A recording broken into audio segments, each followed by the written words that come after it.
आज भारत ऐसा हो चुका है कि अगर भारत को कोई पत्थर फेंक के मारता है तो भारत पलटवार में ईंटा नहीं फेंकता उस आदमी पे। भारत सीधे बुलडोजर मंगाता है और उस आदमी को बीच रोड में कुचल देता है। फैक्ट ये है कि वो बीच रोड में उस आदमी को कुचलता है, लेकिन फिर भी अगल बगल की जनता इस चीज को देख नहीं पाती है और भारत का छवि पूरे विश्व में अच्छा बना रहता है। भारत बैकग्राउंड से खेलना सीख चुका है। चाइना जो ये क्लेम करता है कि ताइवान उसका है, ठीक, वो बोलता है कि इस देश से जो व्यापार रखेगा हम उसका दुश्मन बन जाएंगे। और इसी में चाइना ने निकाला है अपना वन चाइना पॉलिसी, जिसमें वो कहता है कि आप मानिए कि ताइवान मेरा हिस्सा है।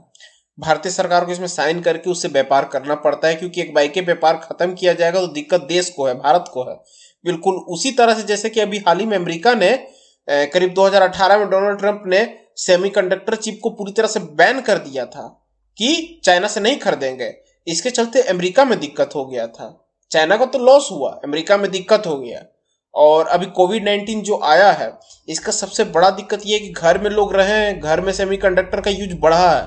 यानी कि जो इलेक्ट्रिक प्रेशर कुकर होता है या फिर प्ले स्टेशन, आपका कंप्यूटर, टीवी, कार, फैन, हर चीज, ठीक, उसमें सेमीकंडक्टर लगा रहता है। और यही दिक्कत होने के चक्कर में अमेरिका फिलहाल तो सेमीकंडक्टर का रिक्वायरमेंट से जूझ रहा है। लेकिन इसमें न्यूज ये है कि भारत, जो कि वो पत्थर के बदले में ईंटा नहीं सीधे बुलडोजर चढ़ाता है, भारत अब क्या कर रहा है कि डायरेक्ट ताइवान से बात कर रहा है कि 7.5 बिलियन डॉलर का आप भारत में सेमीकंडक्टर चिप प्लांट को लगाइए और भारत के अंदर बनाइए। ये चीज भारत डायरेक्टली ताइवान से बात कर रहा है।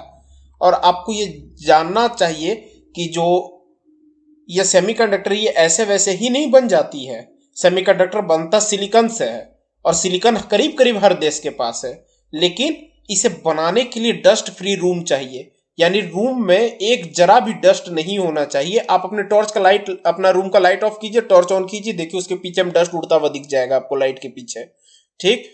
तो रूम में डस्ट नहीं होना चाहिए। बहुत बड़े बड़े मशीनरी लगते हैं जो बहुत ही एक्यूरेसी से काम करते हैं, क्योंकि आप जान रहे चिप जो बनता है इंटेल का प्रोसेसर, इसमें बहुत छोटे छोटे पार्ट्स लगाए जाते हैं, तो ये बहुत ही एक्यूरेसी के साथ बनाया जाता है। तो उस एक्यूरेसी के साथ बने, इसके लिए क्या करते हैं कि बहुत बड़ा बड़ा मशीनरी लगता है और चीजों को बहुत तरह से प्रोग्राम किया जाता है। इसलिए ये सब का फैक्ट्री बहुत बड़ा होता है और बहुत सालों के बाद लगता है किसी देश में। अब आप सोच रहे होंगे कि ताइवान तो बहुत छोटा देश है, ये क्या सेमीकंडक्टर में कर लेगा भारत के लिए। तो आपको थोड़ा समझाने के लिए मैं बता रहा हूं कि ताइवान इस विश्व में सबसे ज्यादा सेमीकंडक्टर प्रोड्यूस करने वाला देश है, क्योंकि ताइवान का एक कंपनी है TSMC, जो अकेले 70% ऑफ पूरा विश्व का मार्केट का 70% ऑफ सेमीकंडक्टर खुद सप्लाई करता है। और एक कंपनी है ताइवान में जिसका नाम है UMC, ये करीब 7-8% दुनिया को सप्लाई करता है सेमीकंडक्टर। और इसके बाद सेकेंड नंबर पे जो है, जो ताइवान के बाद जो दूसरा देश है वो है आपका कोरिया, साउथ कोरिया, जिसमें जहां की कंपनी सैमसंग है, वो सेकंड नंबर होल्ड करती। थर्ड नंबर में चाइना है जिसकी SMIC company third number hold करती है।